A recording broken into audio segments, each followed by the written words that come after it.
Compound pendulum होता है, बहुत सारे वेज में ये बेटर है with respect to simple pendulum, क्योंकि जैसे सिंपल पेंडुलम में क्या होता है, सिंपल थ्रेड है, इसमें बहुत सारी लिमिटेशंस है, कहीं अजम्पशंस है कि आपका जो थ्रेड है वो यूनिफॉर्म डायरेक्शन वाला होना चाहिए, है ना, उसका कुछ मास नहीं होना चाहिए और सारा का सारा पॉइंट मास बॉब पे होना चाहिए, बट वो भी कुछ फाइनाइट डायमेंशन का होता है ना, पॉइंट साइज तो होता नहीं है।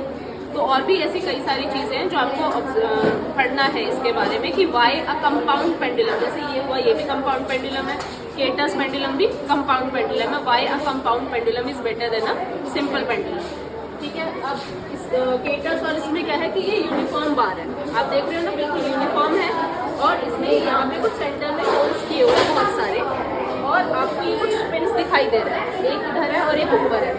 तो इसको रिवर्स करके हम देख सकते हैं, इसमें 4 पॉइंट ऐसे मिलेंगे जहाँ पे सेम आपका टाइम पीरियड होता है। आपको फाइंड आउट करना है जब पढ़ोगे कि वो कौन से 4 पॉइंट होते हैं, उनके नाम भी लिखोगे आप। ठीक है, centre of suspension, centre of gravity से कैसे रिलेट करते हैं वो सब आपको पढ़ना है। तो अब इसमें आप काउंट करोगे 1 2 3 4 5 6 7 8 9 10 11 12 13 14 15 16 17 18 19 हमेशा ऑड नंबर में होते हैं, डिपेंडिंग की बार की लेंथ कितनी है, 19, 17 और 15 अलग अलग कॉलेजेस में से जहाँ से भी परचेज किया हमेशा ऑड नंबर में होता है। तो आपको क्या करना होता है, सबसे पहले यहाँ पे स्क्रू किया तो ये दूसरे वाला स्क्रू भी इधर ही होगा, ये सिमेट्रिकली मूव करेंगे, पहले बिल्कुल एच पॉइंट पे, फिर इस पॉइंट पे, फिर इधर। तो करना क्या है, मान लीजिए ये साइड ए है, ये साइड बी है, तो अभी जैसे इस वाले स्क्रू पर है, जब आप स्टार्ट करेंगे तो हमेशा फर्स्ट वाले पे रख के दोनों शुरू करेंगे। आपने क्या करना है, इसको यहाँ पे सस्पेंड किया, बाकी सब प्रोसीजर बता रही हूँ, ठीक है। जैसे अभी ये रखा गया, अब ये मैंने आपको लास्ट क्लास में भी कुछ बच्चों को बताया था कि हमें सिंपल हार्मोनिक मोशन रखना है, that is why we want कि एम्पलीट्यूड स्मॉल दे ऑसिलेशन का।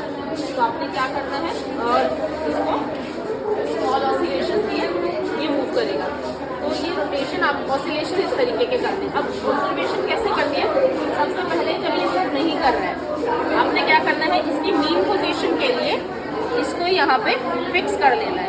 तो जब आप काउंट करोगे ऑसिलेशंस को, स्टॉप वॉच ऑन करोगे, यहाँ से आप ऑब्जर्व कर रहे होगे, मीन पोजीशन से एक बार ये मूव करेगा, आया 1 टाइम, फिर इधर जाएगा, फिर आए 2 टाइम। तो जब ये 2 टाइम मीन पोजीशन को क्रॉस करेगा तो आपका 1 ऑसिलेशन होगा। या दूसरा तरीका क्या है, आप किसी भी एक एक्सट्रीम पोजीशन के लिए इसको फिक्स कर दो, इससे जा करके जब वो वापस आ गया तो एक कंप्लीट ऑसिलेशन हो गया। तो it is up to you कि आप उसको मेन पोजीशन के लिए सेट कर रहे हो या उसकी एक्सट्रीम पोजीशन के लिए कर रहे हो, बट एक ऑसिलेशन को ठीक से काउंट करना है। तो आपको ऐसे ही 20 और कितने, आई थिंक 20 ऑसिलेशंस के लिए आपको वो टाइम नोट करना है। आपने टाइम नोट किया with the help of telescope. हम टेलीस्कोप क्यों प्रेफर करते हैं, वो तो ऐसे भी दिख रहा है मुझे, एररलेस होता है, क्योंकि हमारा जो रिस्पॉन्स टाइम है जब हम नेकटाई से उसको देख रहे हैं, हम प्रेस करेंगे, वो ज़्यादा कुछ मिली सेकेंड्स का भी फर्क होगा, लेकिन जब आप टेलीस्कोप से ऑब्जर्व कर रहे हो, you are totally focused on that particular point, है ना, तो आपका वो रिएक्शन टाइम भी अकॉर्डिंगली, मतलब नॉट रिएक्शन टाइम, आपका वो जो रीचिंग पॉइंट है वो फास्टर व्यू कर पाओगे। समझ में? तो आपने ये इस तरीके से किया। अभी ए पॉइंट की तरफ से वहाँ सिमिलरली आप इसे रिपीट करोगे, you will rotate it and then it is inserted from B side. अब बी साइड पे आपने रखा बेटा, अगेन पहले मेन पोजीशन है और अब ये है, अब आपने स्मॉल ऑसिलेशन की, और ऑसिलेशन सिर्फ हॉरिजॉन्टल इसी वर्टिकल प्लेन के अंदर ही होनी चाहिए, मतलब हॉरिजॉन्टल प्लेन में ही होना चाहिए, ये ऐसे ऊपर खापड़ नहीं होना चाहिए, तभी वो परफेक्ट सिंपल हार्मोनिक मोशंस। समझ में? आपने ये सारे रीडिंग्स नोट की, देन आपको क्या करना है, अब 20 ऑसिलेशंस का टाइम आया आपके पास, टाइम पीरियड क्या होगा, एक ऑसिलेशन का टाइम, अगर 20 का सपोज लेटर से टाइम आ गया कोई 18 सेकेंड, तो 1 का टाइम, ऑसिलेशन का टाइम कितना होगा, 18/20। ठीक है, तो ग्राफ प्लॉट करना है distance from the centre of gravity, क्योंकि ये यूनिफॉर्म बार है, तो इसका जो सेंटर पॉइंट है 19th में से आप 18 इवन नंबर हो गया ना 9, तो 9 डॉट्स को छोड़ के जो 10th पॉइंट है बेसिकली उधर ही आपका सेंटर ऑफ ग्रेविटी एग्जिस्ट करता है। ठीक है, तो आपने वो 0 पॉइंट ले लिया, उसके ऊपर की तरफ एक ए साइड हो गया, एक बी साइड हो गया, तो आप ये डिस्टेंसेस बना लो। इन दोनों के बीच में आप स्केल से मेजर कर लीजिए, आई गेस 5 सेंटीमीटर का डिस्टेंस होता है, तो अगर इसका 5 है तो इसमें भी 5 ही होगा, तो अगर यहाँ से ये 5 है तो इसका डिस्टेंस कितना हो गया 10। तो आप अकॉर्डिंगली ग्राफ मतलब जब रीडिंग नोट करोगे नोट करते जाओगे 5, 10, 15। तो इस तरह लेफ्ट साइड और राइट साइड एक ए की तरफ एक बी की तरफ जो जो टाइम पीरियड्स आ रहे हैं वो डॉट ऐसे पॉइंट्स बनाओगे। और ग्राफ पेपर भी ऐसे बड़े बड़े डॉट्स नहीं बनाने। जब भी हम ग्राफ पेपर पे वर्क कर रहे होते हैं आप देखते हैं ना इस तरीके की मार्किंग्स होती है ग्राफ में। तो इस पॉइंट को ऐसे हाईलाइट करते हैं और साथ में एक स्मॉल सर्कल बनाते हैं। ये तरीका रहेगा, इसको बहुत ऐसे डार्क नहीं करना है। ये तरीका होता है डॉट बनाने का, और वो भी एक स्क्वायर के अंदर होना चाहिए, ये नहीं बहुत बड़ा डॉट बना दिया। वो डॉट हम जो बना रहे हैं सर्कल वो हमारा शो करता है पॉसिबिलिटी ऑफ एरर्स। ओके, तो आप ये बनाइए। फिर हमें एक स्मूथ कर्व बनाना है। जैसे ये तो एकदम आइडियल ग्राफ है, तो इसमें सारे ही पॉइंट्स इस कर्व में आ गए। जब आप देखोगे तो हो सकता है कुछ पॉइंट यहाँ होगा कुछ पॉइंट यहाँ होगा, लेकिन शेप हमें यही फॉलो करनी है। ठीक है, आई विल एक्सप्लेन कि वो कैसे होगा। तो यहाँ पे ये 2 वैल्यू बनती है, तो हम यहाँ पे एक लाइन ड्रॉ करते हैं। तो जिससे ये 4 पॉइंट जो मिलते हैं ना बेटा, आप देख रहे हो इनका टाइम पीरियड सेम है। तो ये 4 पॉइंट्स लेके फिर हम जी की कैलकुलेशन करेंगे। अच्छा, टाइम पीरियड जी के लिए, तो जी कैलकुलेशन के लिए आपको सबसे पहले ग्राफ बनाना है। अपनी रीडिंग्स को पॉइंट आपने बनाया ग्राफ, अब आपको कुछ लाइंस ड्रॉ करनी होती है जो आपको जी के कैलकुलेशन में हेल्प करेगा। तो हम देखते हैं कि ये 4 पॉइंट पे इंटरसेक्ट कर रही है और उन चारों पॉइंट के लिए आप देख रहे हो टाइम पीरियड सेम है। ऐसे ए बी सी डी ई, मतलब ये जो पॉइंट्स हैं सी पॉइंट पे बेसिकली वो टाइम पीरियड एग्जिस्ट करते हैं ना, वाई एक्सिस है क्योंकि ये। तो ये चारों पॉइंट ऐसे हैं जिनके लिए टाइम पीरियड सेम है। अब हमें जी की कैलकुलेशन में इनका क्या रिलेवेंस है ये देखा जाए, तो हमें जो लेंथ चाहिए वो क्या है, A D plus B E. तो ए ये पॉइंट है जो यहाँ पे इंटरसेक्ट कर रहा है, डी ये वाला पॉइंट है। तो अगर आपको ये डिस्टेंस निकालनी है तो ग्राफ में आप ए जहाँ पे भी इंटरसेक्ट कर रहा है वहाँ पे ये प्रोजेक्शन ड्रॉ कर लोगे, और यहाँ से लेके ओरिजिन की डिस्टेंस आपको पता है, आपने तो मार्किंग की ना 5, 10, 15 इस तरीके से। तो what ever point it is आपको मार्किंग पता है। और राइट की तरफ यहाँ ऐसी प्रोजेक्शन यहाँ ड्रॉ करेंगे, और ये डिस्टेंस भी हमें पता है। तो इन दोनों को ऐड कर दोगे तो डिस्टेंस ए डी आ जाएगा हमारे पास। फिर हमें चाहिए बी ई, तो बी ई भी ऐसे निकलेगा, यहाँ प्रोजेक्शन ड्रॉ करेंगे, ये डिस्टेंस हमें पता चल जाएगी अप टू ओरिजिन, और ओरिजिन से लेकर के ई पॉइंट का जो डिस्टेंस है वो हमें पता लग जाएगा। दोनों को सम कर देंगे तो डिस्टेंस बी आ जाएगा, और जब आप दोनों का मीन लोगे तो आपको एल मिलेगा। और टाइम पीरियड कौन सा चाहिए, जिस पॉइंट से हम कैलकुलेशन कर रहे हैं। जैसे अभी हम A B C D E point ले रहे हैं ना, तो ये वाला जो टाइम पीरियड है वो आपको लेना है।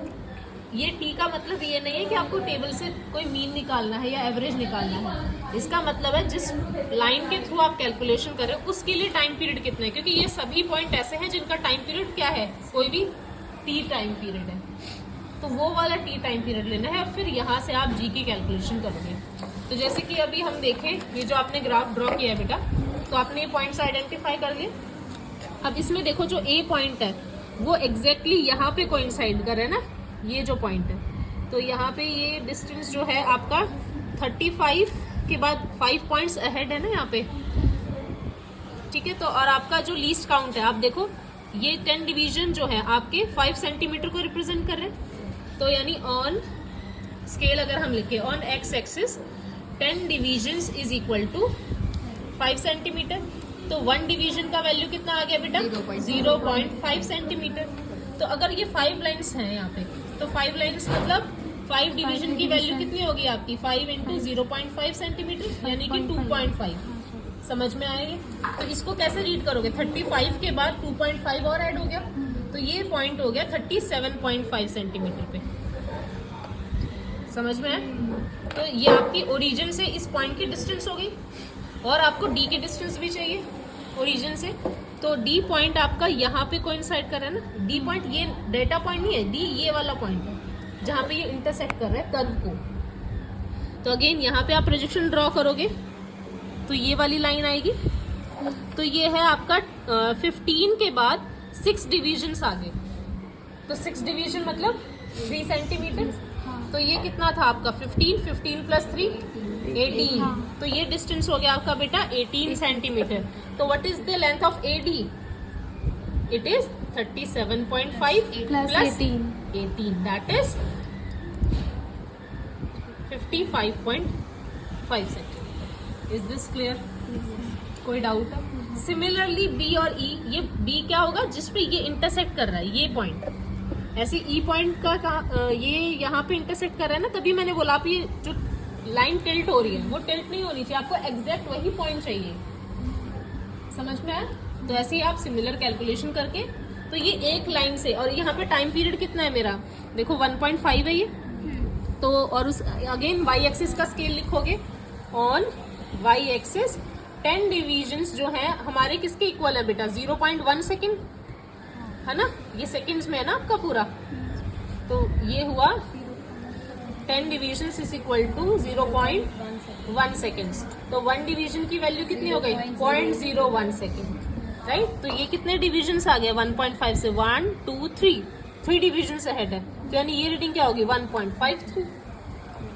तो टी की वैल्यू इसके लिए कितनी हो गई 1.53 सेकेंड्स। तो ऐसे आप BE निकाल लोगे, और फिर आप एक G1 की वैल्यू इससे आ जाएगी, इस लाइन से।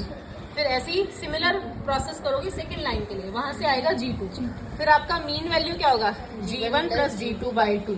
यूजुअली हम कहते हैं 3 लाइंस ड्रॉ करो ताकि एक और G3 आ जाए, and then you can take G1 plus G2 plus G3/3। समझ में आया? Yes. सबको?